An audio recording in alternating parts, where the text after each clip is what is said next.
হ্যাঁ, আমাদের গতকালকে যে নিম্নচাপ ছিল বঙ্গোপসাগর এবং উত্তর পশ্চিম বঙ্গোপসাগর, পশ্চিমবঙ্গ উপকূল এবং বঙ্গোপসাগরের কাছাকাছি, এটি সরে গিয়ে এখন আমাদের পশ্চিমবঙ্গ এবং সংলগ্ন ঝাড়খণ্ড এবং উত্তর উড়িষ্যার কাছাকাছি এলাকায় রয়েছে।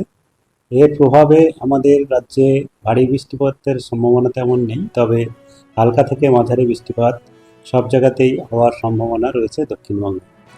আর উত্তরবঙ্গের ক্ষেত্রেও হালকা থেকে মাঝারি বৃষ্টিপাত সব জায়গায় থাকবে। আর উত্তরবঙ্গে বৃষ্টির পরিমাণ একটু এক দু জায়গায় ভারী বৃষ্টিপাত হতে পারে, দার্জিলিং, কালিম্পং, জলপাইগুড়ি এবং আলিপুরদুয়ার জেলার মধ্যে বজ্রবিদ্যুৎ সহ।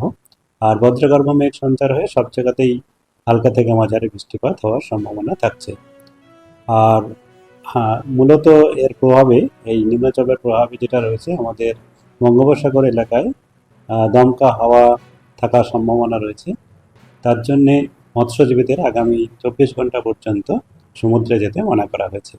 আর আগামী কয়েকদিনে এখন আমাদের মূলত হালকা থেকে মাঝারি বৃষ্টিপাতেই 4-5 দিন পর্যন্ত অনেক জায়গাতেই হওয়ার সম্ভাবনা রয়েছে। কলকাতাতে মাঝে মধ্যে হালকা থেকে মাঝারি বৃষ্টিপাত হওয়ার সম্ভাবনা আগামী 24 ঘন্টায় থাকছে।